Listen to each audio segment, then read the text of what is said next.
and this is Let's Talk Dogs, and you're joining Cousin Sam, and today is National Black Dog Day, so we are excited to talk about two of our amazing dogs that are still looking for their home.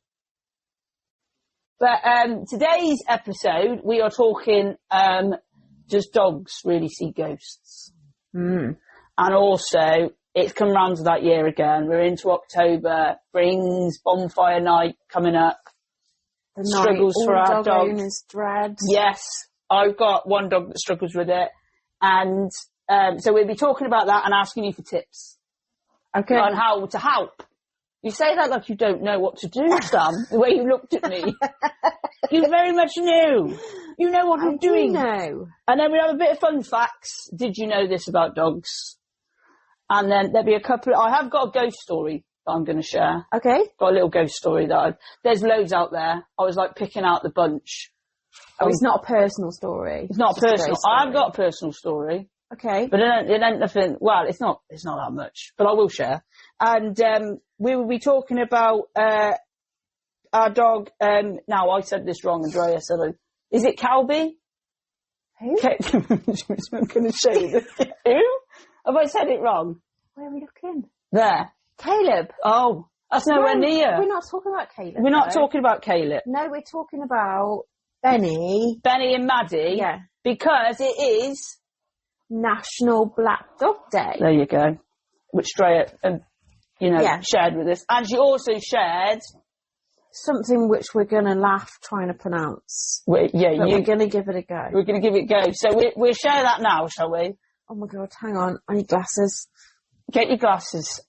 I don't know if that's going to help. It might help a little bit. Right. A fun fact. A fun fact, yeah. Go on then, Sam. Dogs have a special muscle that lets them raise their inner eyebrows just to communicate with humans. Right. Yeah. It's called the levator anguli oculi medialis.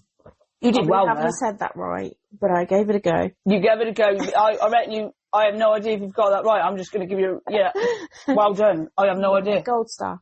And wolves don't have it. This little muscle creates the puppy dog eyes look, which humans find irresistible. Scientists believe it's evolved specifically to strengthen the bond between dogs and people. So that's a good fun fact. That is a good fun fact. So that puppy look is a special muscle. Yes. Developed just so they can communicate with us. Just us or other dogs? I reckon it's just us, personally, because we find it absolutely adorable.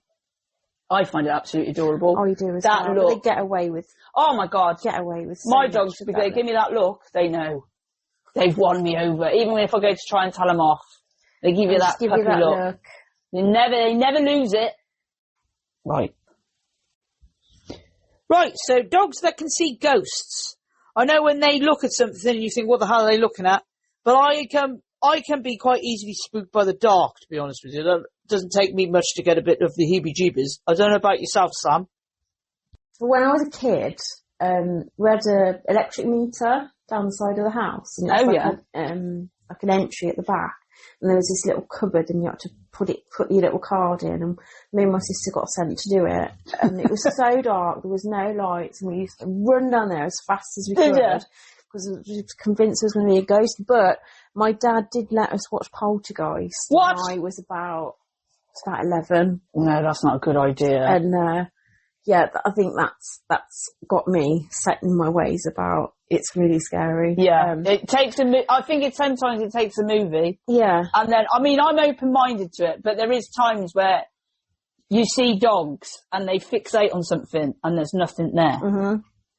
And you're thinking, what are they seeing? What are they seeing? That we're not seeing. It's never crossed my mind that they're seeing a ghost. No? Because my mind wouldn't go that way. I'd be too scared to... You won't allow your thoughts to go there. But I do think one of my dogs can see your aura. I don't know if she can anymore. Right. But when she was younger, she always used to look above you. Really? Yeah, she always used to look above your head and you'd be looking round. Like, what is she looking at? And that was weird. And not a giant fly by your head? No. No, she doesn't do it so much anymore because she's nearly 12. And I don't think her eyesight's as good as it was, but she always used to look. She used to always look. Because I looked up and it says there is literally no scientific proof, of course. If there was scientific proof, then the world would be blowing up, wouldn't it, about it all? To support the idea that dogs can see ghosts. But for me, I used to look after a dog called Scamp. And it's this time of year when it starts getting dark. Yeah. Well, I was walking through the graveyard and it was getting like quite dark, and as I was walking down, all of a sudden Scamp just fixated up by these load of graves, and he just all his ackles went up, and I thought, there's a cat, there's something there, and I looked as well and I couldn't see nothing for Toffee, but he started then growling towards the graves. I'd have run the other way as fast as I could. And it's not like Scamp. Scamp wasn't that type of dog. If he saw something or anything like that, he was a very placid dog. So it was completely out of character. So I was like, who's there, Scamp? And I was looking, and then I walked a few steps towards the graves, and then I bottled it. And I just thought, I'm getting out of here. You'd have gone further than I would. I genuinely feel that he could have seen something there, because that was completely out of character for Scamp. Mm. And when I told Gloria when I got home, she said, oh, that's funny, because obviously he doesn't show that temperament. And so it was really odd. And she was a massive believer. She said he's definitely seen a spirit. She was adamant that he'd seen a spirit. It's just too scary to get into. Molly's dog, because Molly talked about her dog seeing a ghost, didn't she, on one of the previous podcasts? Yes, she did. And she said that she thought she could see ghosts. I think, thinking about it, I think they probably can, but my mind would never go that way, because I'd be too scared. There's a lot of people that believe that dogs do see things and sense people there, especially you hear things of when someone passes and they see, there was one that I read up. It was a long-winded tale, but basically, this man had passed, and he'd always obviously had a bond with his dog. And the woman said that it was a couple of days after he died. The dog obviously was looking for him because he didn't understand where his owner's gone, which is really sad. And she really struggling to come to terms with it. And all of a sudden, the dog started going frantic at the front door, like. It was like he was coming home, and she was getting upset, saying, look, he's not coming home. He's gone. And adamant that, what, and so she opened the door, and he shot out onto the driveway, and he was still like frantically excited, like he was looking at something, and then like came back in the house all excitably and was still going frantic. Like he'd walked into the house. That's really scary. Yeah. I wonder if you should let dogs see their owners after they've passed. I wondered that when I read that. The other dogs, wouldn't you? Yeah, because they don't understand where they've gone. It's very sad. Very, very sad. Maybe that's the future podcast. There's a lot of people, like my friend Kate, she'd be like, there's a reasonable explanation. And probably there is. Because they have... one, they got a high sense of smell. Their hearing is 10 times, so they can hear things that we can't. But I'm open-minded to dogs seeing ghosts. Same. I am. So you're going to walk out on Halloween, are you? Definitely not. Definitely not. We did, last Halloween, we did walk some of the dogs in the evening. On Halloween night, and they were everywhere. Yeah, I love it. I absolutely love it. And, I didn't realise it would be quite so busy as it was. But we must have took Dora, because it's normally Dora and another dog. I don't think anyone reacted, but I think we were quite careful. Cause yeah, you got it, yeah. And there's also... noise and the things people have on their doors. I had a werewolf mask, and I made the mistake of putting it on and walking into the living room where Rusty was. Oh. And it's when I just had Rusty, I didn't have Guinness and that. He absolutely freaked, and he ran into and he kept looking back and kept looking back. Like, I feel like that's Kerry, but that's not her face. It's not her face. And it really scared him, so I took it off because I felt too bad. My mum's got a cushion, a big cushion, and it's got a big face of a collie on it. Oh yeah. I don't know which dog it was I used to take there, and I used to think that was like a real. Really? Bark at this cushion. I love it. You just have to turn it over. Have you ever seen that one where, when they've got those benches in parks and they've got a person there? Yeah. Have you seen the YouTube where there's a border collie and he keeps putting the ball on the statue's lap? No. And then looking at the statue and can't quite figure out why he's not throwing the ball. He knows it's a real person. Yeah. It's like, this person doesn't move much. Do you mean the actual statues? An actual statue? Because there's people that pretend to be a statue. Oh, yeah, no, this was an actual statue. Oh, no, I haven't seen that one. Yeah, no, well, there's quite a few out there. But I personally, there's probably a lot of listeners out there that, if they have got stories, you can write them in and probably, you know, because I reckon people have witnessed things from their dogs. Mm. Yeah, I think especially when people have lost people, all other pets as well. There's situations that. What happened when were you here when something happened? The door opened. That was Charlotte. Oh, was it Charlotte? Charlotte was here, and I don't know if we were talking about autumn or something had happened. And my front door just opened randomly by itself. I think I remember you telling me this. Yeah. And it was like, it's just autumn coming home. It's just random things. I can't remember if we were just talking about her or if something had happened, but that was weird. Very weird. I had briefly, I'll try and cut it short because it was I read it, but it was quite a long-winded story. But basically this lad had, growing up, had obviously a dog that he grew a strong bond with, and then he became a teenager, and then he moved off to university, and the dog was he was old, but he was still there. But the dog obviously had such a strong bond with the lad, and he knew that he would struggle. But unfortunately, it's life, and he's got to move away. He's got to get his career. But unfortunately, a couple of weeks after him down at uni, his dog got killed by on a rainy day. It was a rainy day, and he ran out, and he ended up getting killed run over by a car. And obviously, it was all very devastating. But it was a couple of weeks after that, he started having the smell of wet dog in his flat. And his mates and all that went out on the town, got really drunk, and he woke up in the morning, and obviously they all got really drunk and everything and fell asleep. And he had a wet patch in the corner of his room, and he thought it was one of his mates that's had an accident. And he was blaming his mates, and he was like, no, and when they went near it, it smelled like wet dog. And it happened on a few occasions, this wet patch in the specific area of the corner of his flat. And anyway, he rang up his mom to say about it, and she said, we've had strange things happening here. So they had a bowl outside where sometimes he'd have something to eat, and they've heard this bowl in the middle of the night being dragged around like he's eating it. You know, he's eating out the bowl. So they took the bowl in, and they still continued to hear that sound. Oh my God. Yeah. So anyway, he came back for the weekend, and when he come back, he woke up in the morning and there was a wet patch in his room. And he was like, it's happened here. So this is the most unexplained explanation for it. And he didn't quite understand. But anyway, he stayed for the weekend. He went back to his university where he was. And when he got his bag out, all his clothes were soaked. And it smelled of wet dog. And he was like, this is so surreal. And it was really freaking him out at this point. But then from then on, they never ever had any more wet patches or anything like that. His mom never heard the sound of the bowl outside. And they believe that because he's come home, the spirit of the dog had found him and he was able to rest. So do you know what I mean? Oh, so it was like, yeah. Bumpy. That's a lovely story. Yeah. In a way. In a way, yeah. Yeah. Because the spirit was obviously searching for him, didn't understand where he was. But the wet patch in the flat it's very bizarre. It's very bizarre. It's kind of scary at the same time. Mm.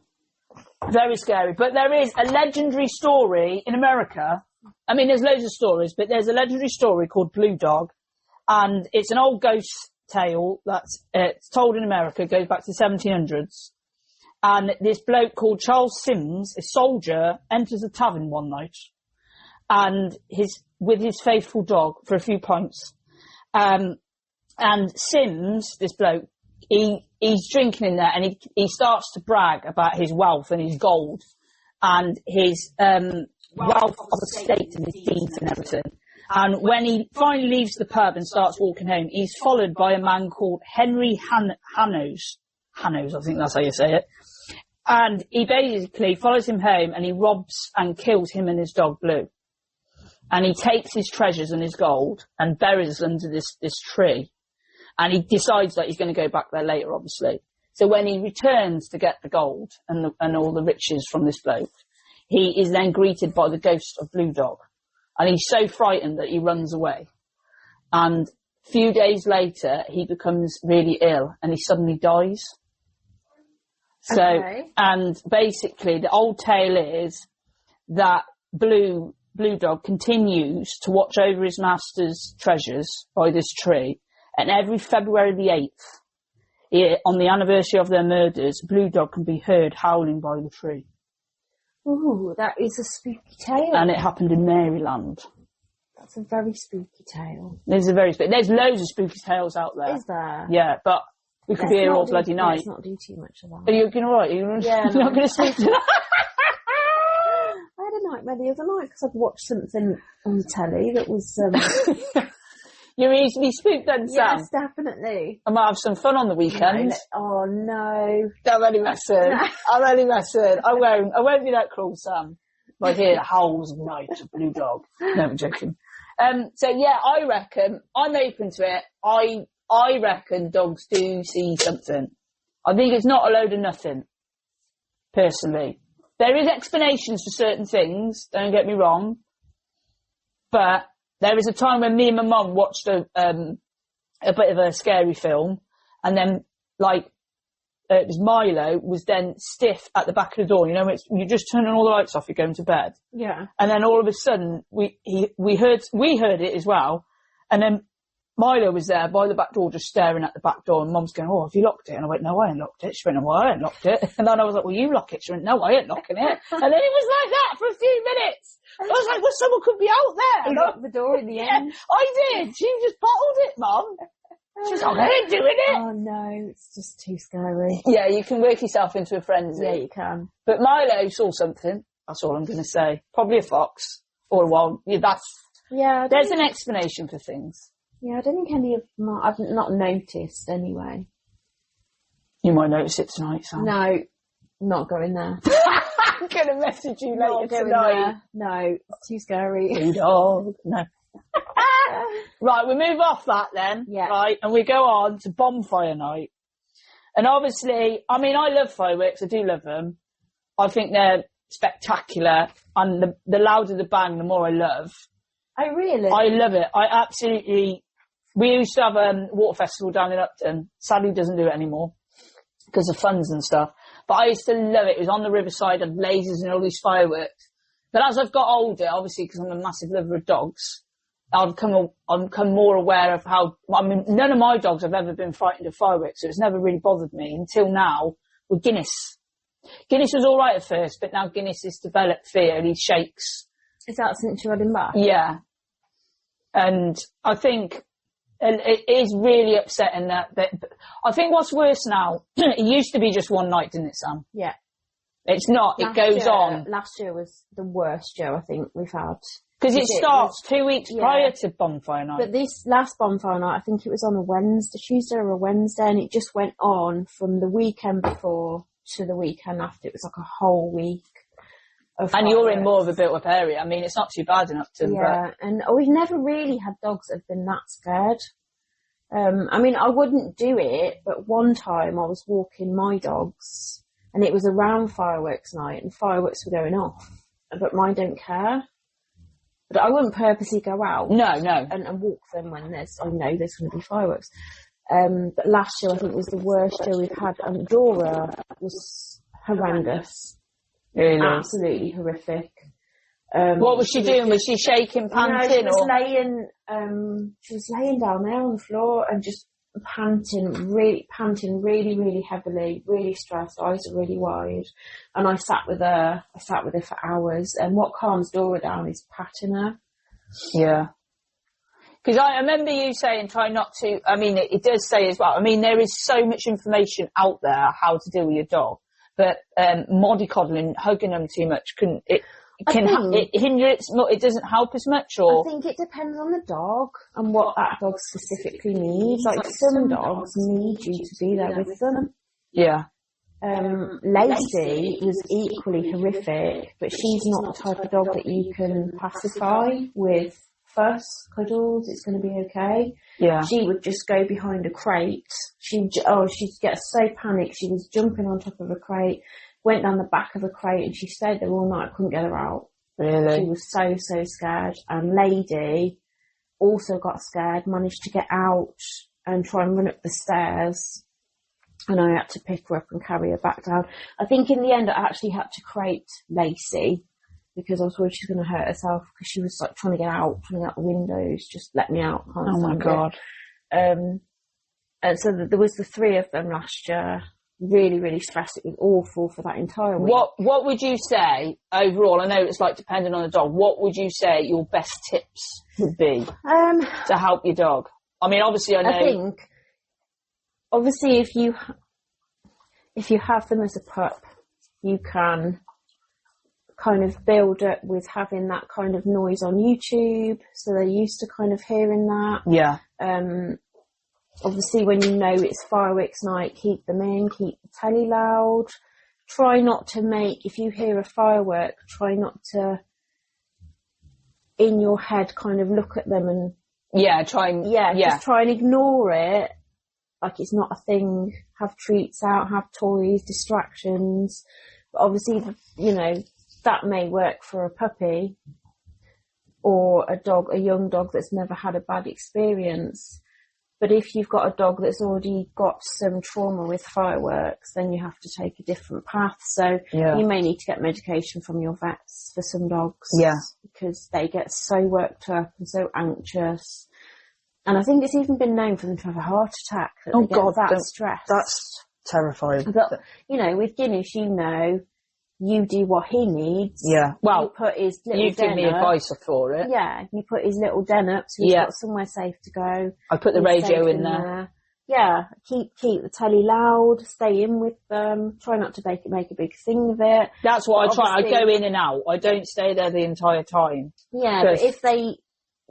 Obviously, mollycoddling them is going to make it more of a thing, but if you've got a dog that's really traumatised by it, you don't want to leave them alone. No.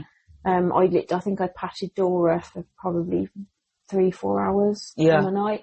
But this year we've had some fireworks, carnival night, we had some fireworks. Yes, we did. And she was outside and the fireworks started going off and I was like, oh, let's see how this goes. And she stayed outside. She did. She was wagging her tail. She wasn't fazed by it. Phased. And I probably, you know, that's probably not how it's going to go, Bonfire. Yeah. Because people around here, there's a guy across the road, he has fireworks for everything. So we know they're going to be loud. Last year, it was getting towards the end of the week and they'd been stressed all week about it, these particular 3 dogs, and I decided I'd have the music really loud and I'd have a paper bag disco. You have a paper bag disco? I did. I got a video of it somewhere. I'll show you. I had everything loud, all the windows shut, and I was just distracting them, dancing around with a paper bag. So you look like a complete freak. Yeah, and they were like... You didn't have carrots up your nose then? No, not that time. It's just, no, let's not go there with the carrots. But that worked that particular night. I mean, it was quite a workout. I bet it was. It made you a knack running around with this paper bag. Oh my God, I loved it. Have you got it on video? I have got it on video. You've got to send me that. Yeah. You need to send me that. But that worked for that night. But on the radio, really kindly, they have a channel, don't they? Yes, for calming your dogs. I think that is good. Music. But sometimes it's not enough noise. Yeah. I find if I have something like, I listen to Greatest Hits radio a lot. Yeah. So it's more like louder music because like Classic FM and that is a bit quieter. I think they're thinking trying to calm the dog, but they sense the vibrations, don't they, Sam? Yeah. As well also, as noise. I use a... There's thunder blankets. I tried that with Guinness last year. I can't figure the thunder blankets out. What do you mean you can't get in it? You're not meant to put it on. I've got one, but it's all Velcro here and Velcro there. I need to figure that out. But I don't think for a minute I'd get it on Lacey anyway. I put it on Guinness and Guinness, I put it on him and I thought it'd be all right in a minute. He just stood there looking at me like, what on earth is this? And then I went and made a cup of tea and I come back and he was still in the same position, still looking at me. And I went, oh, I'm so sorry, Guinness. I'll take that back tomorrow. He just didn't move. I think it was I thought maybe it's too huggy. So I loosened it and he has stuff like on little like coats and stuff, but he didn't like that. What a waste of money that was. I took it back and I was like, I'm sorry, it's not working. I burn herb. There's a thing and you put water in it and a few drops of oil. Oh, right. And I used frankincense, got a few. I've got 3 or 4. Lavender's another one, like calming scents. Yeah, that'd be good. So lavender, didn't you put lavender around like a handkerchief and that? Did I do that too? You did it to someone and you said it really helped. So lavender's a good tip if anybody... I mean, I'm sure... Collar, didn't I? I'm sure there's a lot of listeners out there that already know a lot of these tips and a lot of it. But if anyone's listening first time that's not sure how to do it, then obviously there is loads of advice out there. There is loads. I mean, and your vet has got most of it. What works for Guinness and what does work for some dogs is having a den. Do you know what I did one year though with Guinness? I drove around in the car. And it worked, yeah, because the vibrations of the car completely took away the noise. I had my radio on and we drove around and there's all these fireworks going on and he was just looking out the window. But the problem was this bonfire night I had a few drinks. So you couldn't go out in the car. So I kind of bollocks that up. A taxi. Yeah, can you just drive me around for the entire evening? Thank you so much, chauffeur. I'll get a limo. We'll go around in a limo. Get all the dogs that are nervous. Get in a limo. We'll have a party in a limo. Get in any vehicle. Get a Hummer. We've tried a few. She won't get in anyone's vehicle. No, she won't. I actually went up to my car earlier when I was taking her for a walk. And she thought I was trying to get her in. And then she was like starting to have a bit of a meltdown. I was like, I'm just getting something out of my car, mate. Don't, just chill. Oh dear. But there was some fun facts I did look up about Bonfire Night. Well, not fun facts. They're not fun. What am I on about? They're not fun at all. The estimate percentage of UK dogs fearful of fireworks vary. Of course they do. The RSPCA claim around 45% of dogs, yeah. PDSA report 41%. And Dog Trust report 49%. So it's almost 50% of dogs in the UK struggle with fireworks. And I just think going forward, but that's really hard with humans because humans can be morons. Humans aren't going to stop. Even if you give this out, unfortunately, there is idiots that just don't care. No, they don't. They don't care if their next door neighbour's dog is having an absolute meltdown and sitting there shivering, and it's heartbreaking for owners to see their dogs like that. I would try recommending the car. Stick them in the car. If they're really bad, try that. Drive around in the car for a bit. Drive around in the car. Because it takes away the vibrations. But yeah, that was... It's funny, I've had fostered and looked after dogs for 10 years. And in my experience, I wouldn't say it's that high, but... But there is the thing is, oh God, excuse me. There's a lot more people with dogs today, I feel. Whether it's just, I feel like nearly every household has got a cat or a dog. Or both. Or both. And I feel that, yeah, there's a lot more. But there is the good thing that's coming out, but I find it a bit pointless. But I understand why people have got this out. Fireworks with no sound. Silent fireworks. Yeah, I'd go for that. I know, but it's just... No. But I understand. But I just think the sales, I mean, like, we no longer, I work for Waitrose, they no longer sell fireworks. I think. And I think the less areas that sell them, the less people can get their hands on. Don't get me wrong, people still get their hands on fireworks. But, like, it was on every corner shop, wasn't it? Yeah. Remember? It was everywhere. If people just went to shows. Yeah, just organisations. You couldn't have it at home. The issue is at home. Yeah. Because neighbours all around here have fireworks. Do you know what? My dad, when I was a kid, he was hopeless. He would get the crappiest box you've ever seen in your life, the cheapest version of fireworks, right? And all they would go, zzz, zzz. You know them ones, remember? They didn't even go bang. And we're like, Dad, you've got anything decent? And then he'd pull out a rocket. He had one rocket and he'd put it in the garden. We'd all run back into and watch from the kitchen. Because my sister's birthday's on Bonfire Night, so we always had a million kids in the house. And I was like, where's the dog? Because all I cared about was where's Barney. I didn't want him to get hit. And we lit this rocket, and it just went up and just went... It did go bang, and then we were like, that was rubbish, Dad. It was really crap bang. Then he got a Catherine wheel. Do you remember them? Yeah. And nailed it to the fence, and it come off when it was going. Oh, no. And it literally... went round the garden. My mum was like, that's it, we ain't doing this next year. And it was literally, but we had a good bonfire night at my granddad's. Granddad had a good, reasonable sized garden. This is when we was a bit older, and he got all this, like to have an actual bonfire in his garden, and my stepdad Steve and my sister's ex-husband Nick decided that they were going to light it. And Grandad said, where they've gone? I said, they've gone to light the bonfire ready for tonight. And he went, Christ, are they going? He said, I'll put petrol on it. I said, have you? Because it had been damp, so we thought it'd get it going. All of a sudden, no word of a lie, Sam. You've never seen it in your life. It was like a bomb. It just went bang. And the whole thing lifted. And Steve and Nick come back with no eyebrows. And they had no hair on their arms. So and they were so, yeah. So dangerous. But yeah, there's lots of tales. Back then, safety. No, the most we had as kids were sparklers. We never had fireworks. Did you not? No. Probably wise, to be honest, because there was a lot of close shaves. I don't think I could. I'd be too scared it'd blow up in my face. Mum said when she was a kid, the one firework fell into the box of fireworks, which I'm pretty sure a lot of people have had in the past. And all the fireworks went off. It was just everyone ran into the kitchen and just watched this carnage unfold in the back garden of fireworks just going in every direction possible. There's been so many people that have had accidents with fireworks. But I actually hated going out as a teenager. When I was a teenager, I'll tell this tale actually. I don't know why I've not mentioned it.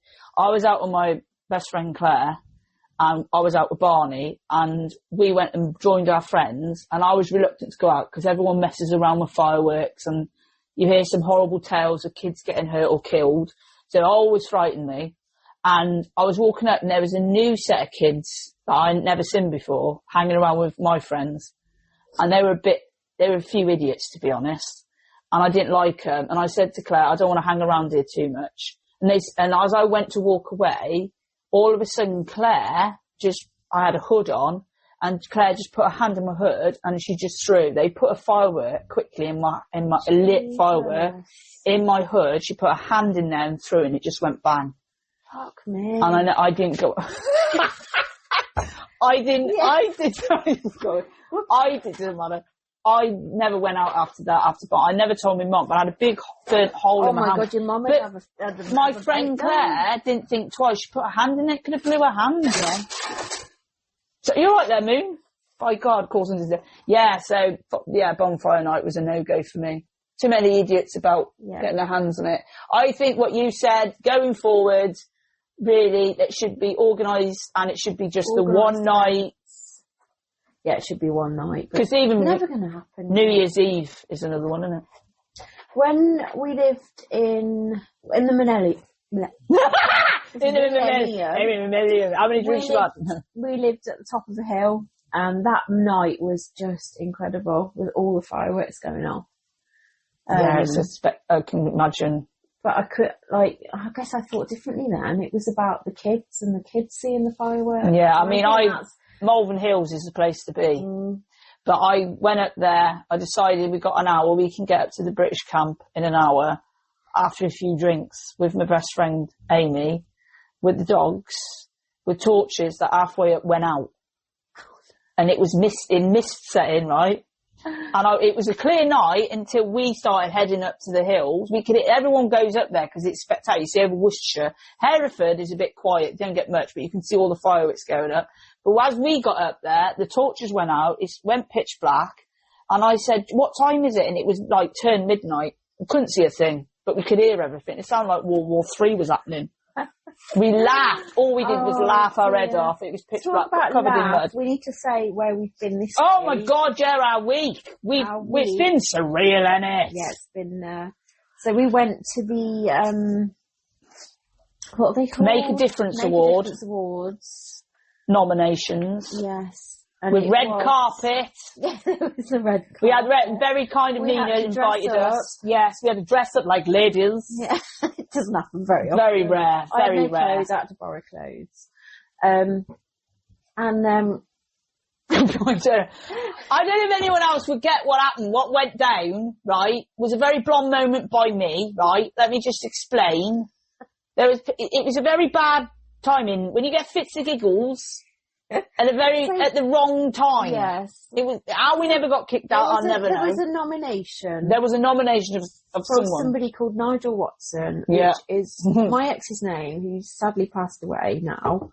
That makes me feel even worse. I just said, "Oh, that's my ex's name." So Kerry turns to me, puts her hand on my arm, looks at me in the face, and she went, "What? You're telling me you married another Watson?" So I went back at home, and I was like, "That's why I'm a Watson." It clicked. And it clicked as you said it. And oh my God, how we didn't get kicked out. I don't know, because it triggered us to have fits of giggles. And I'm sure there's a lot of people that have had fits of giggles where you're in a situation where you should not be laughing. And we were laughing, and I had a napkin over my head. At one point, I was thinking about, shall I go under the table? Because we were sitting on a big round table with other people, and people on our table were definitely looking at us in disgust. And I'm trying to get a grip of myself. Sam's trying to get a grip of herself. And then they say, and the winner is Nigel Watson. And that was it. I was a goner. That was, I nearly wet myself. I did consider going out to the toilet just to like... That was bad. The bouncer said to us after, didn't he? Yeah. But we apologise if we caused any offence to anybody that night. It was nothing to do with what was in the room. It was the fact that Sam's married to Nigel Watson. It's your fault. I was just a really bad timing of, I didn't think before I speak, or whatever you call it. Like saying it now, it doesn't sound that funny. No, it don't. Well, I was trying to explain to people at work, and they were like, I don't get it. And I'm like, you needed to be there. Be that time. But it was a really, really good night. It was nice to be invited. And then we had the taxi man that decided to oh my God, show us every tattoo he's ever had. All I said is I like the tattoo on his arm, and then he proceeded to get out of the car once he dropped us off to show him the rest of his body. You was like, what's he doing? I went, he's getting out the car, Sam. He's taking his top off. We had his back. Showed us his back. He had every celebrity I've ever heard of. Up his legs. His legs, his back. He had all the lyrics of U2 all over his back. I was like, can we just go home now? It was cold. You was cold. And yeah, so that was interesting. Wasn't it? Yeah, it was a good night though. It was a good night. And then we had the radio, we had the book launch, which was really good. It was really good. I've still got Rusty's book. It's still for sale on the website, fantasticcartoons.com. So if you still want to buy it, please, if you haven't brought it yet, please buy it. Because obviously funds go towards High Hopes, which we are much in need of. We were always in need of, weren't we? Mm-hmm. Every month. We lived from month to month. We do. Day to day, hour to hour, minute by minute. But yes, moving on from Bonfire Night. Obviously, because that's coming up. Hopefully this goes out around that time. Did you know this about dogs? These are just a couple of little quick ones, right? Did you know that dogs can laugh? Talking about laughing. Yeah, I'd say Dora can laugh. Because apparently, I didn't think they did. But apparently, yes, they can. Like you, not like us, of course, howling with a napkin over head where you want to crawl under the table and not hope no one's seen us. Dogs produce a similar sound through forceful panting. Yeah, have you seen that? Dora's a real comedian. You need to get this on video. Yeah, she's really funny. You know when she's laughing. Really? Yeah. I feel really bad because I don't feel like I know if many of my dogs have laughed. I think I've learned so much from Dora in the last year. I think you've really learned a lot from the one dog, even though you had all these dogs come through your door. She is incredible, and she's taught me a lot, and she continues to teach me. That's pretty impressive. We need to see a video of her laughing. I'll get a video of her laughing. I wonder if anybody else here, if you have, please put, I have seen my dog laugh or not, or you was not aware that dogs can laugh. Yeah. Yeah, it's different. I think I need to kind of tune in. I'm really tuned in with Dora. I think I need to tune in a bit with some of the others sometimes. I don't know if I've tuned in with Roman. Yeah. And Roman kind of. I think I'm going to have a look at Rusty. The shepherds, we have like an internal. Maybe he was a shepherd in your previous life. Maybe I was. Maybe you was, Sam. Maybe that's what it is. Because you started with Springers and now you've gone to the big, large dog. Big shepherd. I love the calmness that they do have a calmness about them. And I like the guard inside of them. Yeah. And they're working for you. I like that. You do feel safe with them. And they're just so loving as well. Yeah, they are and they're comical. I mean, I think dogs in general are comical. Yeah. But I gotta be honest, I did not know that they could laugh. I wouldn't have known that 12 months ago. No. No. But, honestly, dogs can laugh, which is the best medicine, Sam, which me and you discovered last week. Laughter is the best medicine. Yes, definitely. The other one is, you should only pet your pet. Sorry, Pat. Who's Pat? You should only pet your dog for 5 seconds in order to give them a chance to tell us they no longer like it. Now, I don't know about that one. Right.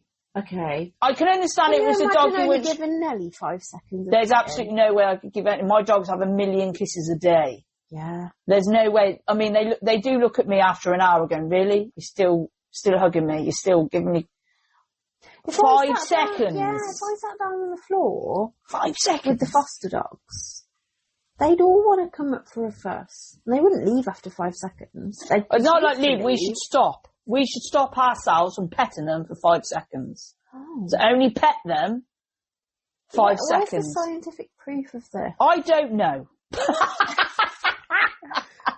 5 seconds. Goodness me. No, there's no. I mean, I kiss my dogs. I guess they're all different, and they all like hug my dogs. I mean, it does say if your dog knows you already, obviously this changes. But I mean, I can understand with a dog that doesn't know you to give them pat them for 5 seconds, but I wouldn't just overall have that as a rule. No, I think that's crap. I can never force myself on any of them. Like George, probably he's the only one I could say. Yeah, I try. I want to really cuddle George. Yeah, he doesn't like it though, does he? No. You could probably do 5 seconds and then he walks away. Rejected. So they've got the option to walk away, haven't they? Yeah. If they don't like it. I do feel massively rejected. Oh, George is he's just so beautiful. He is beautiful and he's so photogenic. Yes. Although he wouldn't wear the scarf today. No, I've had all the dogs in Villa scarves. He was the only one, wasn't he? No, he doesn't like. No, your Springers didn't have them either, but... Yeah, but they don't stand still for long enough. No, they don't. They're like wiggly worms, aren't they? Yeah. There's a whole new team for Aston Villa. We actually won, but I was considering to put them in as a new team. They could be a team. They could be my team. I have an Aston Villa team in dogs. That's the next thing. Yes. That's a challenge. Get the ball. 5-a-side. You pick your team, I'll pick mine. All right. I'm having Nelly. Hang on a minute. Hang on a minute. You can't just bust in and go, I'm having Nelly. Let's think about this, right? I'm having Nelly and stuff. I'm going to have Roman in goal. Okay. Because he can definitely guard. Lazy. Yeah, but he's good. You kick the ball. He's big. He'd be in the way. Exactly. You won't let no goals. That's what we're doing. Next time at the field, we're having a 5-a-side. All right. Right? Yeah. Be high hopes against Aston Villa. Yeah. We'll have to flip a coin. This is going to end. We're going to be proper. We've got a competitive streak going, me and you now. Yeah, but I'm winning. You are. Let's not go there. You wait for the weekend. That's all I'm going to say. Right? That's all I'm going to say. Right. Most importantly, that we've got to talk about, of course, is our beloved dogs that are literally still waiting for their forever home, aren't they, Sam? Mm-hmm. So, as it's Black National Dog Day, we are going to talk about Benny. Mm-hmm. So you know a bit more about Benny than I do. Yeah. So what do you know about Benny? So Benny has been home for, I think it's about 4 years. He went home as a pup. He's a bit of a nervous boy and he's a bit reactive. And I'm just going to go over what his owner says. Okay. That he's funny, playful, wants to be a lap dog. Once he has a bond with you, he's a soppy thing. Loves balls, loves digging, loves foods and treats. So he's nervous, but it comes across as aggressive. So it's probably fear aggression. Okay. He wants to play with other dogs, but because he comes across as aggressive, it's kind of holding back. He likes to be in a quiet home. And he is protective. He's protective of his owner and his youngest daughter. And the youngest daughter in the house. He's a bit funky about new people coming into the house, which a lot of rescue dogs are. Yeah, I mean, I've got that problem. He has been okay with cats, but he hasn't been around them for some time. Not bothered by fireworks. Oh, there's a chimney. Doesn't like going outside to wee and poo if it's rainy. He's a lovely dog. He's gone on the page today. Yes, Dreya's got him up. She's got him up. Please have a look. He can be a bit vocal at times, but that's that like nervous fear aggression. Yeah. There's a lovely picture of him here with a cat, to be fair. He's lush. Yeah, he's a nice dog. He looks a little bit like Bandit, but a little bit bigger than Bandit. Is he medium now? Is he medium then? I'd say so. I mean, obviously we haven't seen him since he was a pup, but he's sort of a medium-sized. He's got a lovely white bit under his chest. I think that's when he was a bit he's younger. Lush. Oh. Look at him giving a paw. We're just looking at a video of him. Yeah, we're just looking. Obviously, you can't see it, but yeah, he needs a quiet home. He probably needs a bit of work, but we're looking for an experienced foster home. Okay. Foster with a view to adopt. So if you are following us on Facebook and you're listening, please go on our page and share. If you can't give him a home, then please get out there and share him. I mean, he's been home for a long time and he went home as a pup, so he is going to struggle initially. It's like a big change for him. Is that the Malverns? Yeah, that's the British camp, man. Yeah, he's been up the Malverns. It's lush. Why am I saying lush a lot? What's going on? So yeah, that's Benny, bless him. And then the other one is Maddy, who's still in kennels and still... I feel like Maddy's been with us forever. How long is it Maddy's been in there now? I don't actually know. Because is she 4? She's probably slightly older than that now. Because Sarah did some lovely posts on Sunday of all the dogs down in that kennels that are still waiting. They're just getting completely overlooked. No. And Sarah's doing a grand job of sharing. But what else can she do? It's hard. I mean, Ava probably needs to come back to me for some rehab. Okay. But Maddy isn't massively any major issues. She's boisterous on lead a bit, isn't she? I think we've talked about Maddy before. She's strong on lead. I do struggle to walk on lead. I think she needs some work with a halty. And she's been with it. She came over as a young adult. I think she was about 1, and she never went home for ages. And then I think she's been home twice, but because she spent so long in kennels, to then transfer to a home where you've got people and visitors and you've got everything, it's just so overwhelming. And I think she nipped the guy who got a glove on. But perhaps she'd had some issue with being in a public shelter. Or she just got scared. So she does just need someone to take it slow with her and just give her a chance. My first time having Milo, he went for my face. Oh, really? Yeah, and it was really alarming. And I got upset the next day going, Mum, do I have to take him back? And Mum says, you don't have to take him back if you don't want to. And I didn't. And he never went for me again. I think there is always a little, when you first have a dog home, a rescue dog, there's always a hiccup, there's always something, and it can be quite alarming at first, but it's only because they're scared. Yeah. But Maddy would absolutely love to be someone's running partner. She's a very, very She looks very dog. Happy, and she's beautiful. She's black. A beautiful dog. She's black and tan. She is just wasting her life in kennels. I know, it's killing me. She'd better being an only dog. Very active girl. She'd love just to go hiking, running, all of that. She's looking for an active couple. That would be ideal, wouldn't it, Sam? And an experienced couple. Active. That's the problem, isn't it? A lot of our dogs, unfortunately, that we have at the moment, need experienced people. And where are they? Where are they? But I think a lot of people, I don't know what it is. It's like this throwaway society where it's very easy just to give up and send them back, which you wouldn't have done like 20 years ago. You would have worked on it. But now it's like if they don't fit into this box of ideals, let's get rid and get another one. And it's quite hard. I had my granddad, he really hurt me over Guinness because he said about Rusty, he said, he's a good dog, that dog. I said, yeah, he went, but that other one, I'd take him back. I said, what do you mean? He said, he's no good. He's got a bad streak in him. I said, he hasn't got a bad streak in him, Grandad. I said, he's so scared he has to protect himself. He went, I wouldn't have him.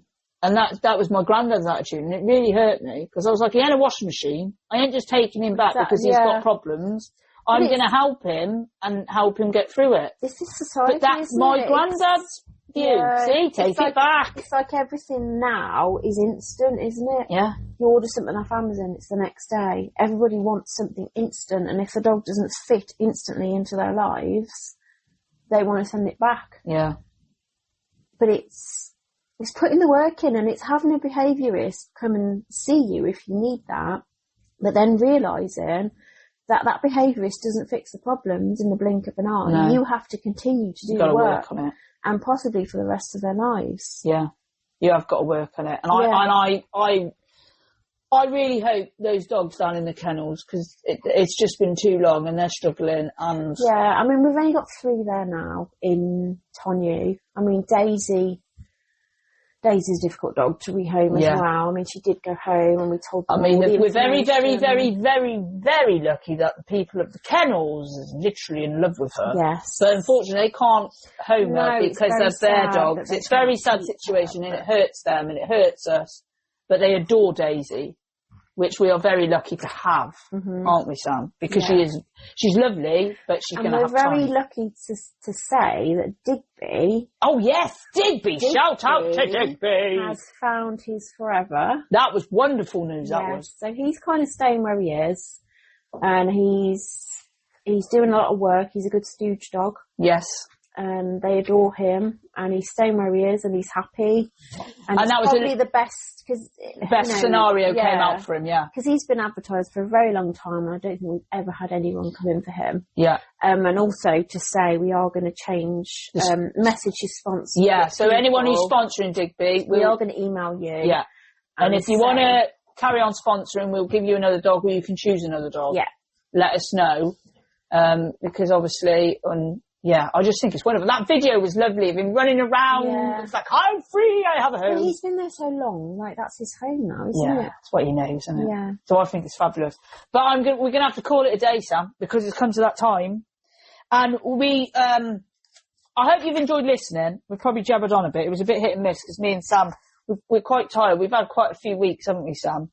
We've had, for me, who's not a very social person and likes to stay in the background, it's been a lot. Sam's a celebrity now. No. She's been in the papers. No, I'm staying anonymous. She's had the red carpet. She's had the champagne. She's dressed staying anonymous for as long as possible. Hey? Yeah. The Emmy's next, isn't it? No, I'm staying in the background. You can do all of that. No, you're with me, mate. You're with me. That's it now. You're hitched. No, we're not going there. Maria killed me. Right, so looking forward to the next episode, we're going to be talking, which everybody loves, puppies. Puppies. We'll be talking puppies, everything puppies. I don't love puppies quite so much. I've had a lot of puppies ago, and they're hard work. They're hard work, but oh my God, are they cute. They're cute. And also sleeping arrangements with your dogs. Yeah. You'll be chatting about that. Is your marriage breaking up because the dog's moved in and your husband's on the sofa? I personally think that's a better scenario. But anyway, we'll talk about that coming up. But thank you for listening. I hope you have enjoyed us chatting away here. And I hope everyone is well and everyone stay safe and take care. Bye for me. And it's bye for me.